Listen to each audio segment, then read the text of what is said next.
Hey Ace, it's me, Junie. Long time no see. My apologies. Yeah, when it's just like hard to find the motivation to do something, even though you will enjoy doing it. Yeah, that's explains my absence. Yeah, big time sorry for that. But you get it, I hope. So, since I haven't done a video in months upon months, I've had a few ideas that have come to me. Originally, I was going to try to make a video at the end of the summer, comparing my experience at an Ivy League institution to my experience at a poor state school that serves minorities primarily. I may do that in the future. I have footage for that purpose. I just never put it together. And then I had another idea that I still may do where I was going to describe the research that I do, but I still may show you that because I think that it would be a fun challenge to try to show you the research that I do and make it make sense. And I really like scientific communication, so that'd be fun. I wanted to try to animate it, but that would be so hard. But that is something I may still do in the future. So this video is going to be about something that I know both of us are struggling with, and that is the future. It's hard to believe that 4 years ago we graduated high school. I know we discussed this briefly, but for me it feels almost like yesterday, but also so much has happened in that 4 years. With just like college is enough in and of itself, let alone adding a pandemic on that. That makes it a lot more. Time has flown by, and when I entered college, I really was not sure what I wanted to do. I like learning about everything, as I'm sure you can relate. But I really did enjoy AP Bio with Mrs. Hiron, because that was different from the other science courses I have taken before.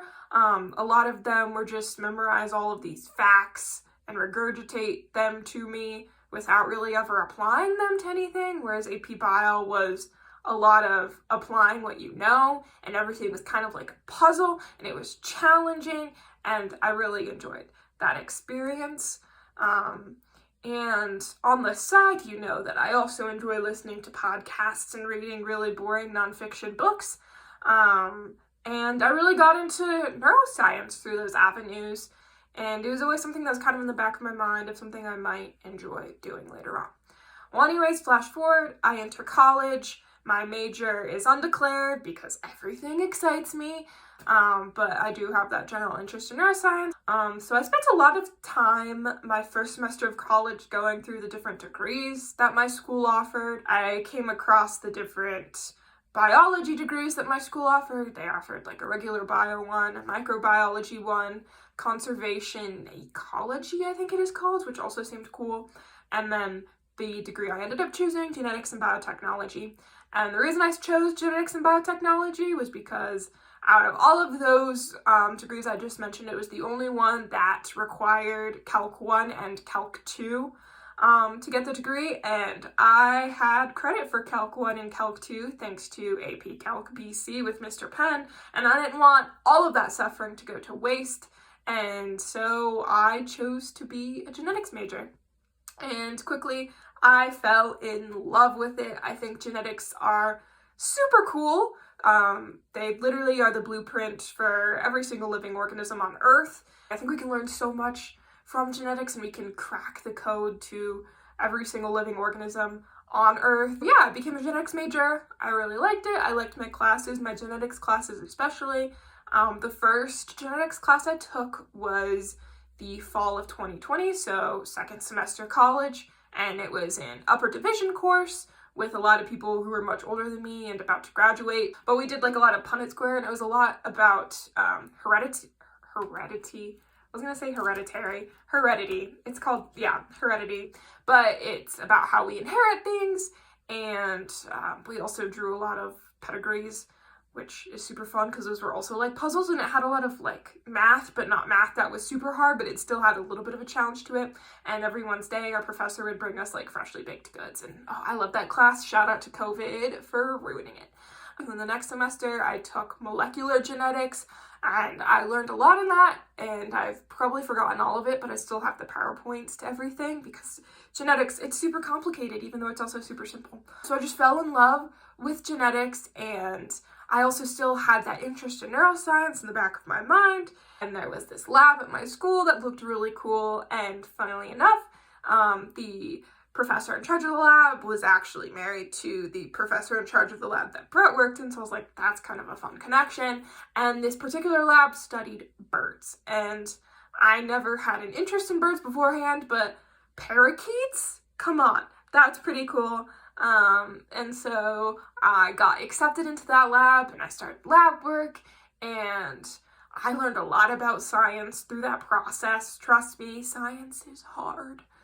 Textbooks and classes never capture how difficult it is and what it really is like being a scientist, and I kind of just fell in love with the process of discovery, but also I wasn't sure if I wanted to get my PhD because that is a huge commitment of 5 years. Eventually, I had to, in the fall, this past fall, kind of decide where my life was gonna go.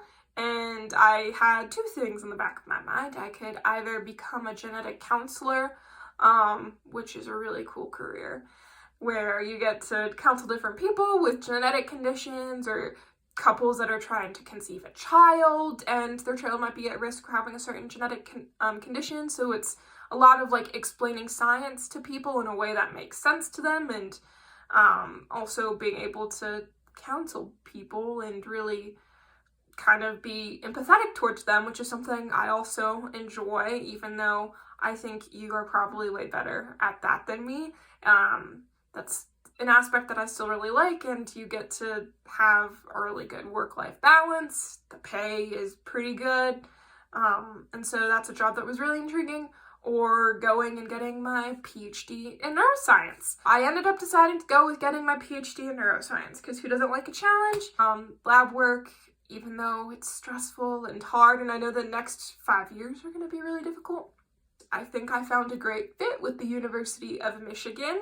When I got there, I just immediately fell in love with the culture and Ann Arbor. It's beautiful there, and I think it probably helped that they had fresh snow on the ground. So I'm excited for that. I know it's going to be difficult, but I feel really good about my decision to go there, and it feels great to have the next 5 years sort of figured out. So I have a job secured for the next 5 years where I get to learn about something. I don't know what I'll be learning about yet, but it'll probably have to do with the brain. Fun fact. When I started college, I did not think I would end up in this position at all, but it's where life took me, and I'm along for the ride. Just trying to enjoy it the best I can, and I know that if I don't end up loving it, I can do something else next. And I'm always thinking of the person you told me in your family who had like a bajillion different careers. Like, that's the inspiration in the back of my mind constantly. And honestly, lately I've been thinking it'd be super cool to get my PhD and then become a genetic counselor after that. I think with my background in neuroscience and being in the scientific community, that's a definite strength, and also my counseling experience with the Trevor Project. And one reason why I really loved the University of Michigan was because they had so many different outreach opportunities. It was insane, and it made me realize that's something that I really care about. For example, they have a program where you get to go to schools that are in poor communities around Ann Arbor and teach them science, the kids science, because they don't have standard science curriculums because they can't afford it because America. So you get to teach them science and prepare them for their standardized tests and get them excited about science and show them that if they want to be a scientist, they can be a scientist. They also have a day on campus where they bring in a bunch of schools from the surrounding communities, and they get them excited about neuroscience. It's called Brains Rule, and they do a bunch of fun like demonstrations and experiments with them, which is something I definitely will also want to be involved in. And so there's just a bunch of different opportunities for that kind of stuff, and I think that could also prepare me well for being a genetic counselor in the future, just interacting with kids, and different backgrounds and people who are different from you. Yeah, right now my plan is to enjoy the 5 years that I have in grad school and then maybe go on to more grad school to become a genetic counselor, or do something else. But ultimately, I think what I want to do is I want to end up back in New Mexico to serve New Mexicans in some way. And I'm going to try my best not to always be preoccupied with what I'm going to do next and to just enjoy the present moment. I know that's something that's super hard for me and something that's super hard for you, because the future, oh my gosh, scary. What's it going to look like? But if we're always thinking in the future, then what's the point of the present and even being alive? Because we live in the now, not the future. I would love to hear where you are at right now. I know the Peace Corps might be on the horizon, which is super cool, and how you're feeling about that, and how you're feeling about where your life is headed, and if you're enjoying it. It was great finally getting a chance to catch up with you, Ace.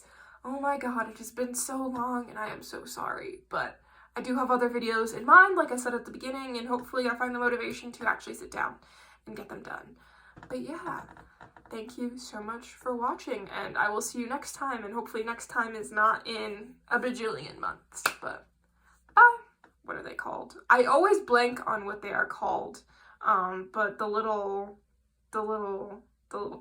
trees, not trees, 1 second, I'm gonna have to edit this, but that's okay. And of course my mouse is not working.